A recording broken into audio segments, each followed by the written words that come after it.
How many seconds will a train 60 meter in length traveling at the rate of 42 km per hour take to pass another train 84 meter long traveling in the same direction at the speed of 30 km per hour? ध्यान देना, question में कुछ नहीं है, question तो बहुत आसान है। इस पे प्रॉब्लम यहीं पे आती है कि क्वेश्चन हम लोग समझते नहीं है, पहले सॉल्व करने लग जाते हैं। पहले क्वेश्चन को समझना है बहुत अच्छे से। अगर क्वेश्चन समझ में आ गया तो बिल्कुल बन जाएगा, मेरी गारंटी है आपसे बनेगा, कोई हेल्प की जरूरत नहीं पड़ेगी।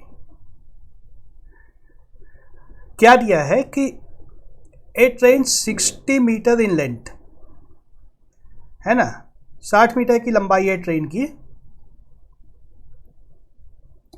और travelling eight the speed of 42 kilometre per our. ठीक है, तो हम लोग पहले बना लेते हैं, क्वेश्चन डायग्राम से पहले समझ लेते हैं कि हो क्या रहा है। ये एक ट्रेन है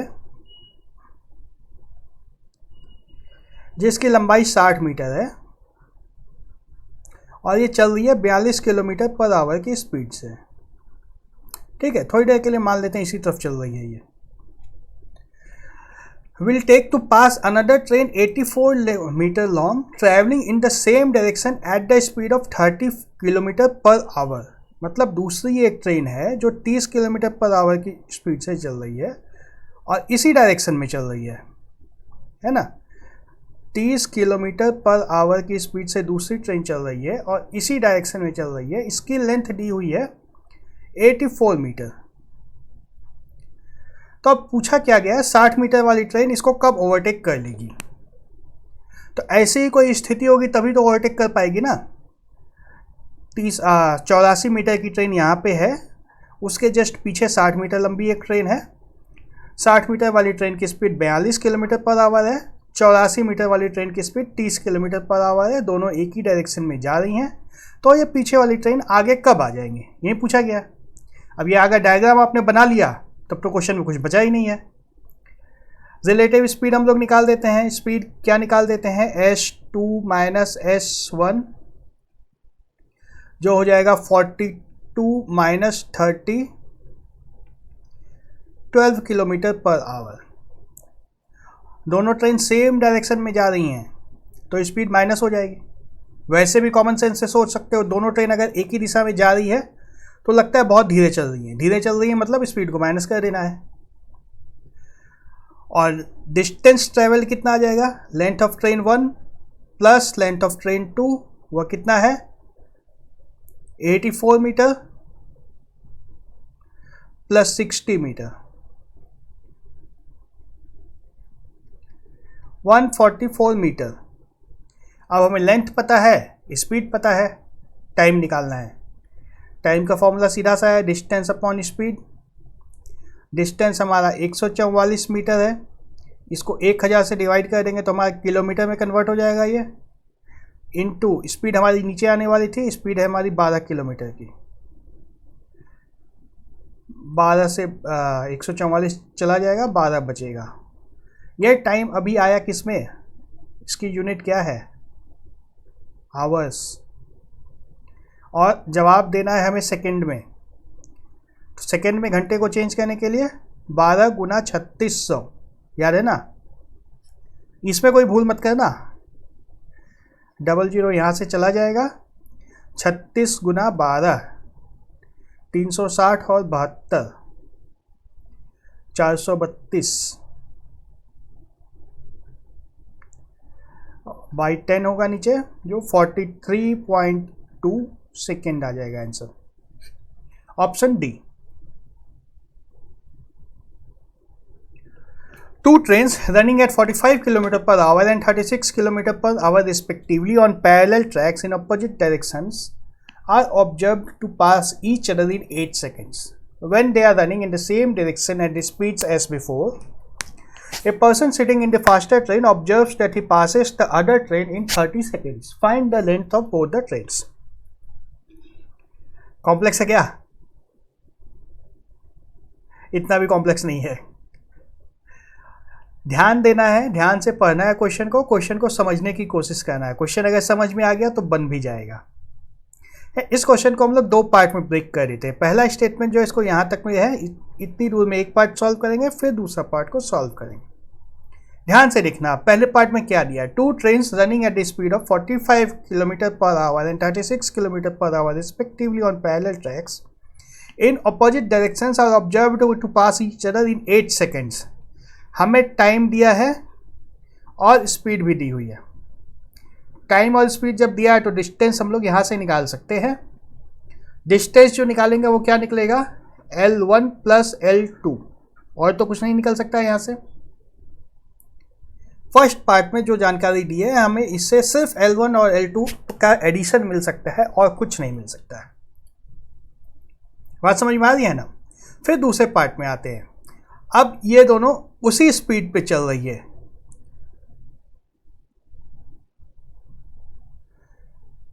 अब उसी स्पीड पे चल रही है, स्पीड पहले जैसी है लेकिन डायरेक्शन बदल गया, अब सेम डायरेक्शन में जा रही हैं दोनों। तो A person sitting in the faster train observes that he passes the other train in 30 seconds। एक ट्रेन 30 सेकेंड में पार हो जाती है, एक ट्रेन 30 सेकेंड में पार हो जाती है, एक ट्रेन पार होती है, दोनों पार नहीं हो रही हैं इस बार। तो यहाँ पे भी हमें स्पीड भी दिया है और टाइम दिया है, स्पीड और टाइम दिया है तो डिस्टेंस निकाल सकते हैं हम लोग। और यहाँ पे क्या डिस्टेंस निकलेगा, L2, धीमी ट्रेन की स्पीड निकलेगी यहाँ पे सिर्फ। तो यहाँ से हमें L2 मिलेगा और यहाँ से L1 + L2 मिलेगा। दोनों को सब्ट्रैक्ट कर देंगे तो हमें L1 मिल जाएगा। पूछा गया है दोनों का लेंथ अलग अलग, तो यहाँ से निकल जाएगा। ज़्यादा मुश्किल तो नहीं था, ध्यान देना, समझ में आएगा। केस 1 पहला पार्ट की हम लोग बात करेंगे। यहाँ पे हमारी स्पीड क्या है, 45 + 36 81 km/h, और टाइम क्या दिया है, 8 सेकेंड। तो डिस्टेंस हम लोग निकाल देंगे स्पीड इंटू टाइम। 81 km/h को मीटर पर सेकेंड में बदल देते हैं। किलोमीटर के लिए 5/18 से मल्टीप्लाई कर देंगे इंटू 8 सेकेंड। यह कितना आ जाएगा, ये 9 कट जाएगा, यहाँ 2 आएगा, यह 4 आएगा। 20 × 9 180 मीटर। ठीक है। अब केस 2 की बात करते हैं हम लोग।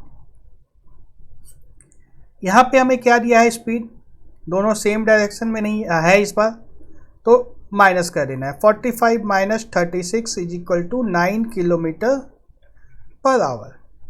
और टाइम इस बार क्या दिया है, 30 सेकेंड। तो डिस्टेंस फिर से हम लोग निकाल देंगे, स्पीड इंटू टाइम। 9 × 5/18 × 30, 2 15 75 मीटर का डिस्टेंस आ गया। तो अब यह 75 मीटर किसका डिस्टेंस है, स्लोअर ट्रेन का डिस्टेंस है, क्योंकि आदमी फास्टर ट्रेन में बैठा था। Person sitting in the faster train है, तो स्लोअर ट्रेन की स्पीड आ गई, लेंथ आ गई 75 मीटर। तो दूसरे ट्रेन की लेंथ कितनी होगी, 180 - 75 = 105 metre. Option C, 75 metre and 105 metre. मुश्किल था या आसान था? अगर बात समझ में आ रही है, क्वेश्चन सब बन रहे हैं, तो चैनल को सब्सक्राइब जरूर करना। A train 75 meter long overtook a person who was walking at the rate of 6 km/h in 7.5 seconds. Subsequently, it overtook a second person in 6.75 seconds. At what speed was the second person walking? Question तो पढ़ ही लिया सबने, try भी किया है क्या? कैसे attempt करेंगे इसको? बिल्कुल पहले वाले क्वेश्चन की तरह इसको दो पार्ट में हम लोग ब्रेक कर देते हैं, स्टेप बाय स्टेप चलेंगे, समझ में आएगा। केस 1, केस में हमें ट्रेन की लेंथ दी हुई है 75 मीटर। ध्यान देना, जो क्वेश्चन में अभी मैं उतना ही लिख रहा हूँ। आदमी की स्पीड दी है 6 km/h और टाइम दिया है 7.5 सेकेंड। तो ट्रेन की स्पीड को हम लोग मान लेते हैं क्या मान लूँ, x किलोमीटर पर आवर, और रिलेटिव स्पीड हमारी क्या आ जाएगी, x minus 6 kilometre per our. यह हमारी आ गई है स्पीड। और इन दोनों को यूज़ करके जब हम लोग स्पीड निकालते हैं तो कितना आएगा, डिस्टेंस बटा time, 75 by 7.5 is equal to 10, x minus 6 is equal to 10। इसको कौन कौन ऐसा करना चाह रहे हैं? ये गलत है, इसमें क्या गलत है? हाँ बताओ। यह 10 मीटर पर सेकेंड है और यहाँ पे किलोमीटर पर आवर है, इसीलिए मैं लिख रखा हूँ यहाँ पे किलोमीटर पर आवर है। तो इस 10 मीटर पर सेकेंड को हम लोग को किलोमीटर पर आवर में बदलना है। 10 गुना कितना होगा, 18/5 बराबर 36 किलोमीटर प्रति घंटा। अब यह स्पीड जो है और यह स्पीड जो है दोनों तो बराबर होगी, चूंकि एक ही ट्रेन की स्पीड है दोनों। तो x minus 6 is equal to 36 kilometre per hour, x is equal to 36 plus 6 42 kilometre per hour. Train की स्पीड मिल गई हमें। अब सेकेंड पार्ट में आते हैं हम लोग। यहाँ तक कुछ तो स्पेशल नहीं किया है मैंने, जो दिया था बस उतना ही यूज़ करके स्पीड निकाल दी है। केस 2 में अब आते हैं हम लोग। यहाँ पे हमारा डिस्टेंस वहीं 75 मीटर है, टाइम इस पर हमारी हो गई है 6.75 सेकेंड। इन दोनों को यूज़ करके अगर हम लोग स्पीड निकाल दें, डिस्टेंस बटा टाइम 75 बाई 6.75 कितना आएगा, ये दोनों 0.75 से कट जाएंगे, ऊपर आ जाएगा 100, नीचे आ जाएगा 9, 100/9। फिर से यह मीटर पर सेकेंड आई है स्पीड, इसको किलोमीटर पर आवर में बदलना है।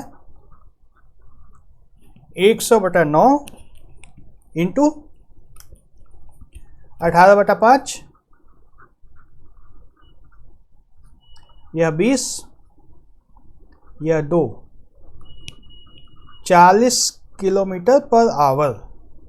और रिलेटिव स्पीड अगर निकालते हैं हम लोग, speed of train minus speed of man करते हैं। स्पीड ऑफ ट्रेन हमारी है 42 किलोमीटर पर आवर, यही ट्रेन है, कोई ट्रेन तो चेंज नहीं हुई है।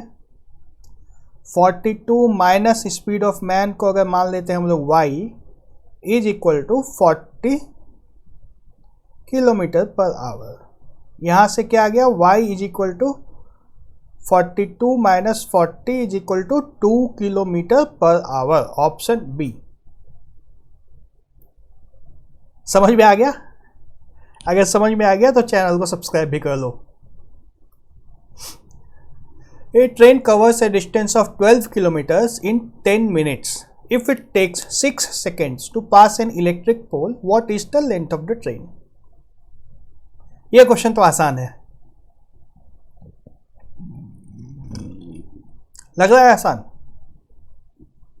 पहले पार्ट में हमें सीधा सीधा स्पीड दिया हुआ है, ट्रेन की स्पीड यहाँ पे दी हुई है, और दूसरे सेकंड में यह 6 सेकंड में एक पोल को पार करती है वो ट्रेन, तो ट्रेन की लेंथ क्या होगी। दो पार्ट है, दोनों को सॉल्व करेंगे, आराम से आ जाएगा। स्पीड हमारी क्या आ जाती है, 12 किलोमीटर जा रही है 10 मिनट में, 12 किलोमीटर गई 10 मिनट में, तो यह 1.2 आ गई स्पीड किलोमीटर पर मिनट हो गया यह।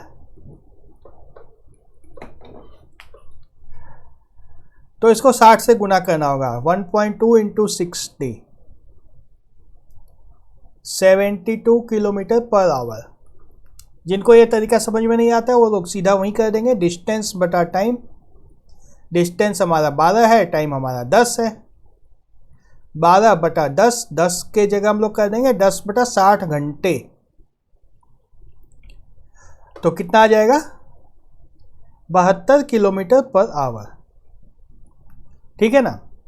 अब ध्यान देने की बात है कि यहाँ पे अब 6 सेकेंड है और मीटर में डिस्टेंस आ रहा है, लेंथ आ रहा है, तो हमें मीटर पर सेकेंड की ज़रूरत पड़ेगी। मीटर पर सेकेंड में पहले ही कन्वर्ट कर लेते हैं हम लोग।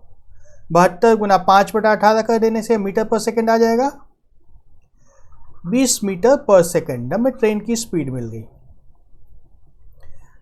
दूसरे पार्ट में क्या दिया है, 6 सेकंड में एक पोल को पार कर लेती है ट्रेन, तो हमारा टाइम है 6 सेकंड। स्पीड हमें मिल गई थी पहले 20 मीटर पर सेकंड, तो डिस्टेंस कितना आ जाएगा, स्पीड इनटू टाइम, 20 गुना 6, 120 मीटर। यह कौन सा डिस्टेंस आया, लेंथ ऑफ द ट्रेन, यही पूछा गया था, option C. A jogger jogging at 9 km per hour alongside a railway track is 240 meters ahead of the engine of a 120 meter long train running at 45 km per hour in the same direction. In how much time will the train pass the jogger? बहुत ही standard question है, बहुत बार हम लोग देख चुके हैं इस तरह के क्वेश्चंस। हमारे पास ये एक ट्रेन है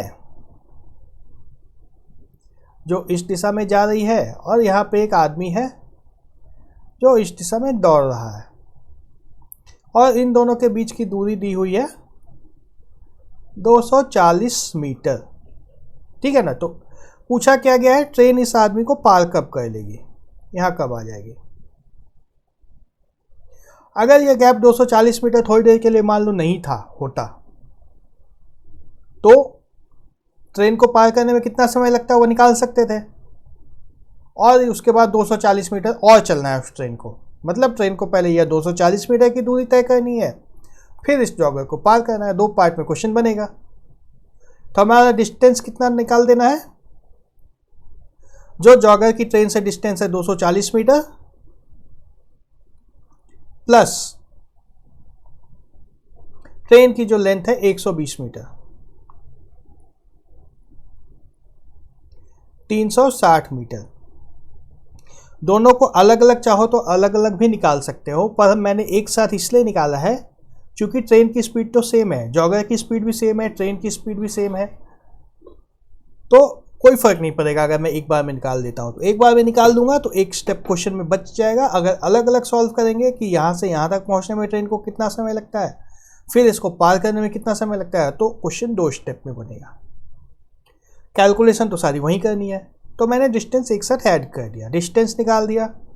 अब स्पीड क्या निकालनी है हमें, ट्रेन की स्पीड, रिलेटिव स्पीड निकालनी है 45 kilometre minus 9 kilometre per our, जो कि है 36 किलोमीटर पर आवर।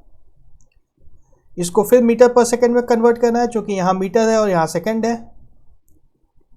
तो 36 गुना 5/18, 20 मीटर पर सेकेंड। अब हमें डिस्टेंस मिल गया है 360 मीटर, स्पीड मिल गई है 20 मीटर, टाइम तो मिल ही जाएगा। डिस्टेंस बटा स्पीड 360 बटा 20, 18 सेकेंड।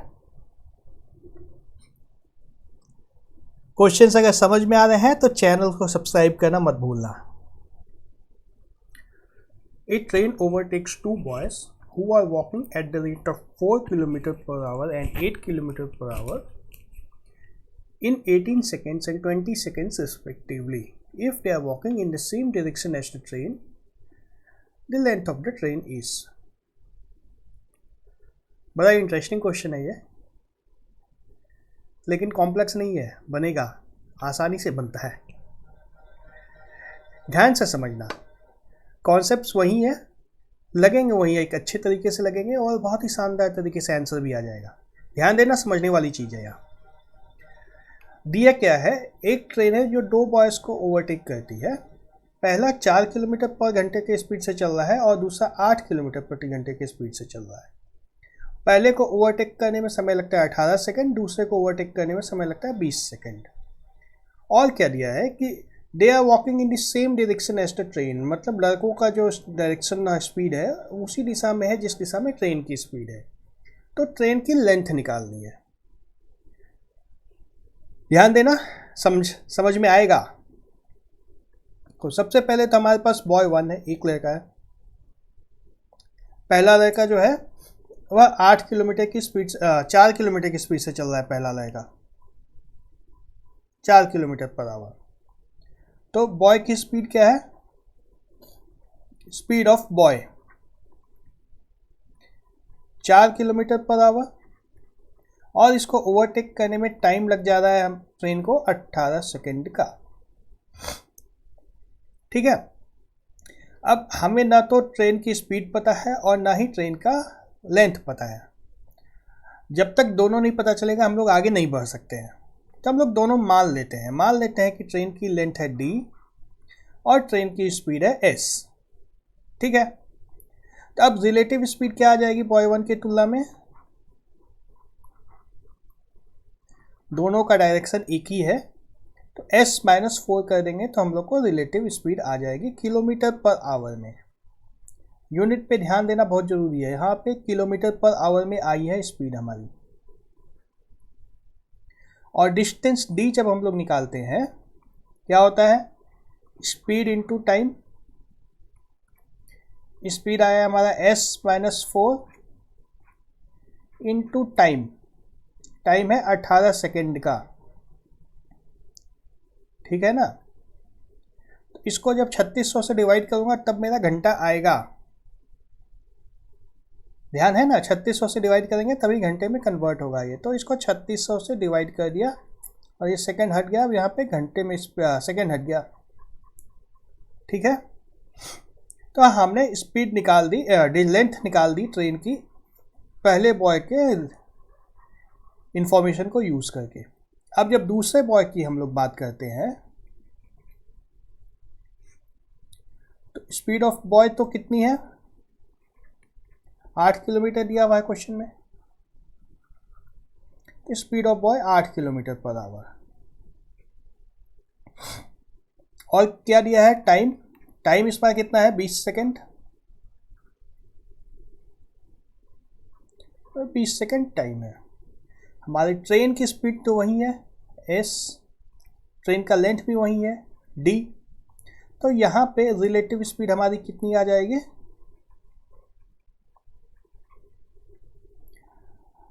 ट्रेन की स्पीड में से बॉय की स्पीड को माइनस कर देना है, s-8 किलोमीटर पर आवर। ध्यान रखना है यह kilometre per our.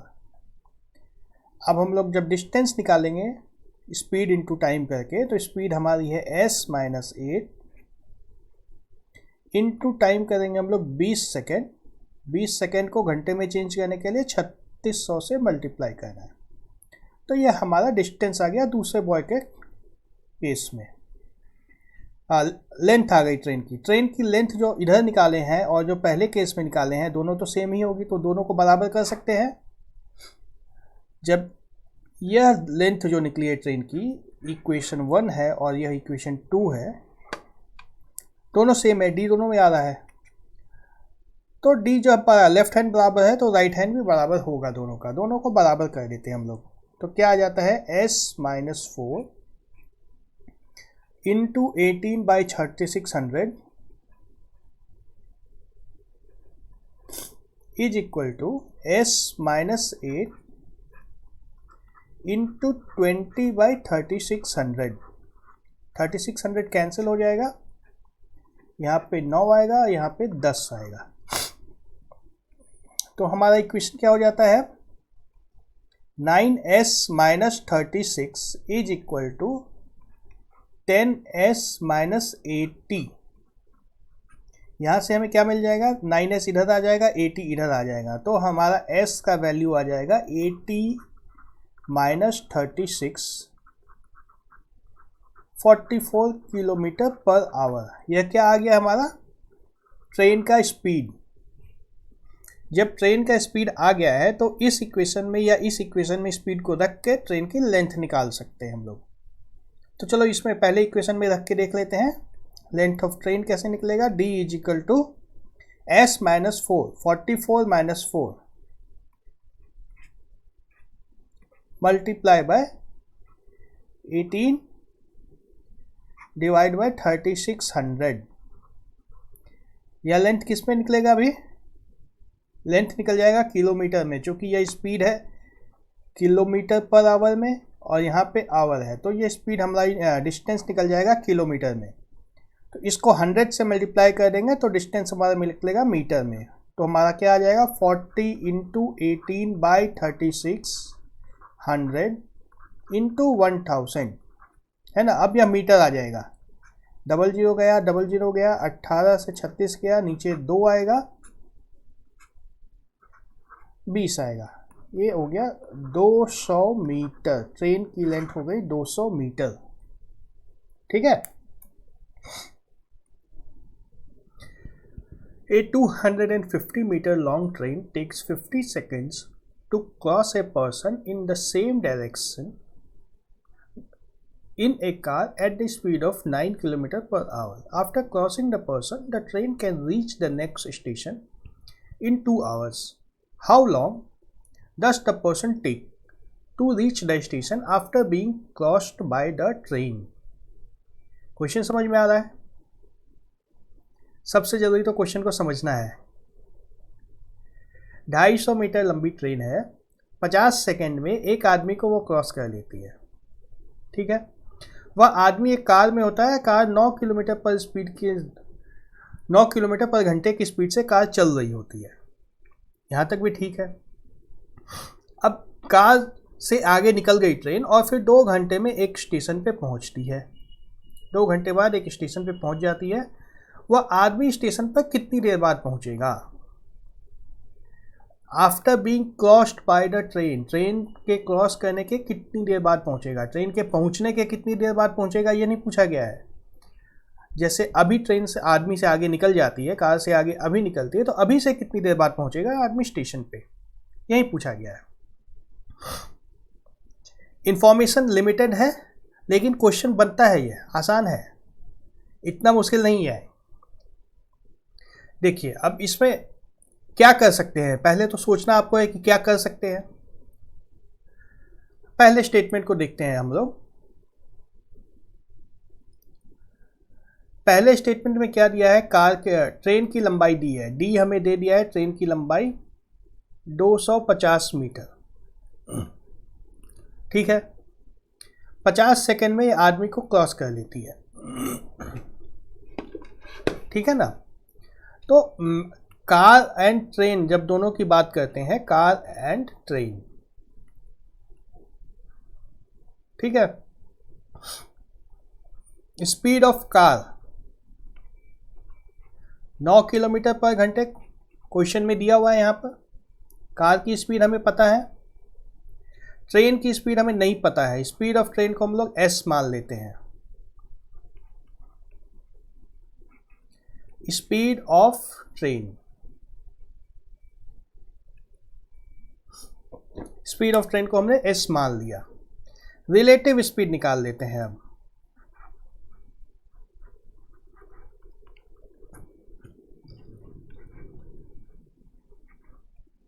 Relative speed क्या होगा, speed of train minus speed of car, S minus 9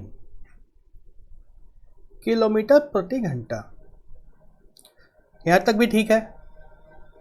relative speed मिल गई हमें, कार की लेंथ हमें पता है 250 मीटर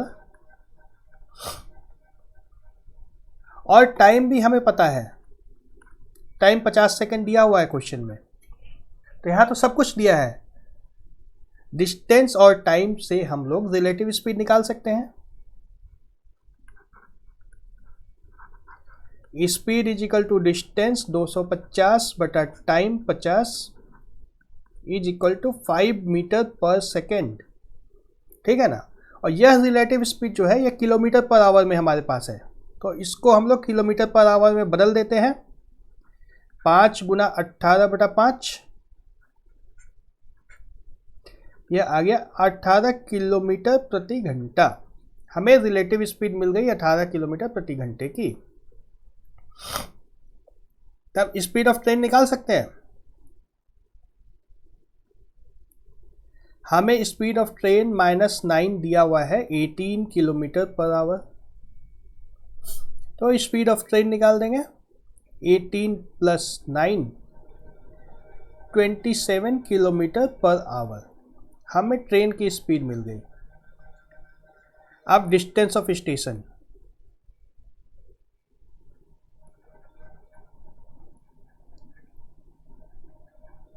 कैपिटल डी मान लेते हैं इसको।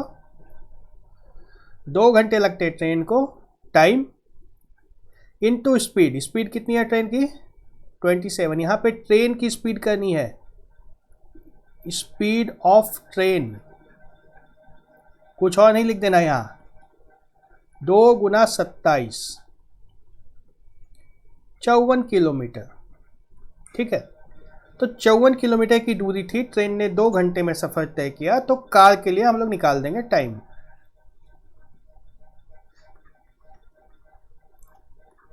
Time taken by car, distance हमें कितना है 54 किलोमीटर, स्पीड हमारे पास कितनी है 9 किलोमीटर पर आवर, यहाँ से आया है speed.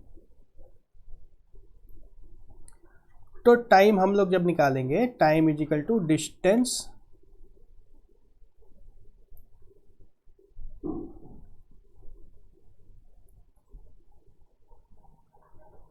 Distance by speed 54/9 is equal to 6 hour, 6 घंटे। थोड़ा सा कॉम्प्लेक्स था क्वेश्चन, स्टेप बाय स्टेप चलने से आंसर आ जाता है। The distance between Ooty and Chennai is 615 kilometre. The train with the speed of 75 kilometre per hour leaves Ooty at 8 AM to Chennai. Another train with speed 105 km per hour leaves Chennai at 9 AM towards Ooty. The train meet at, दोनों train एक दूसरे से कब मिलेंगी। इस तरह का question एक हम लोग देख चुके हैं बस के केस में, याद है? नहीं याद है तो भी चलेगा, क्वेश्चन को समझना है पहले। तो चेन्नई है हमारे पास और ऊटी है।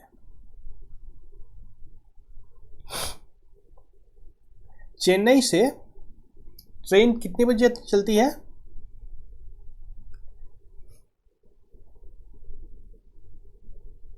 पहले ऊटी से चलती है। ऊटी से सुबह 8 बजे ट्रेन चलती है। 8 बजे ऊटी से एक ट्रेन चलती है चेन्नई की तरफ 8 AM। इसकी स्पीड कितनी है 75 किलोमीटर पर आवर। और 9 बजे चेन्नई से एक ट्रेन चलती है 9 AM, और इसकी स्पीड कितनी दी हुई है 105 किलोमीटर पर आवर। ठीक है, बीच में ये दोनों कहाँ मिलेंगे यह पूछा गया है। तो इस टाइप के क्वेश्चन में हम लोग क्या कहते थे, याद है? यह 8 बजे चल रही है या 9 बजे चल रही है, तो 8 से 9 के बीच में यह ट्रेन कुछ दूर चल देगी। मान लेते हैं यहाँ तक आ जाती है 9 बजे तक यह ट्रेन, हाँ यह ट्रेन 9 बजे तक यहाँ पर आती है और 9 बजे यहाँ से चल रही होती है ट्रेन। 9 बजे यहाँ से चल रही होती है ट्रेन, 8 बजे ऊटी में थी, 9 बजे बीच में कहीं पे है। तो इन दोनों जगह के बीच की दूरी कितनी होगी? यह ट्रेन 1 घंटे में कितना चल चुकी होगी 75 किलोमीटर, है ना? तो डिस्टेंस 9 बजे दोनों ट्रेन के बीच का कितना होगा? Distance between trains at 9 AM। एक ट्रेन चेन्नई में है, एक ट्रेन ऊटी से 75 किलोमीटर आगे आ चुकी है। तो टोटल डिस्टेंस जो था 615, इसमें 75 कम हो जाएगा जब, तो कितना हो जाएगा 540 किलोमीटर की दूरी है अब दोनों ट्रेन में 9 बजे। 9 बजे का सिचुएशन क्या है, दोनों ट्रेन के बीच की दूरी 540 किलोमीटर की है और दोनों अपनी अपनी स्पीड से चल रही हैं। ठीक है ना? अब दोनों ट्रेन एक जगह पे है और एक दूसरे की तरफ चल रही है, दोनों के बीच की दूरी हमें पता है, तो हम लोग रिलेटिव स्पीड निकाल देंगे और कितने टाइम बाद निकलेगा यह निकल जाएगा। फिर रिलेटिव स्पीड कितनी हो जाएगी, ऑपोजिट डायरेक्शन है तो स्पीड ऐड हो जाएगी, 75 plus 105 is equal to 180 kilometre per hour. दोनों ट्रेन के बीच की दूरी 180 किलोमीटर पर आवर के स्पीड से घटेगी। तो टाइम निकाल देंगे हम लोग, कितनी दूर में कितने समय में यह 540 किलोमीटर की दूरी तय होगी। डिस्टेंस अपॉन स्पीड, डिस्टेंस हमारा है 540, स्पीड 180, यह कट जाएगा, 3 घंटे का डिस्टेंस आ जाएगा, समय आएगा 3 घंटे का। तो 3 घंटे बाद वो ट्रेन मिलेंगी। कितने बजे से? 9 बजे। 9 बजे जब दोनों ट्रेन चल रही हैं, एक चेन्नई से एक ऊटी से, तब 3 घंटे बाद दोनों ट्रेन मिल जाएंगी। तो 9 से 3 घंटे बाद कितना समय होगा? 12 बजे होगा। Option B. किसी ने गलती से 11 AM तो नहीं मारा था? ऐसा होता है, इस तरह की गलतियां होती हैं, इसको ध्यान में रखना है। अगर चैप्टर समझ में आया हो तो चैनल को सब्सक्राइब कर देना।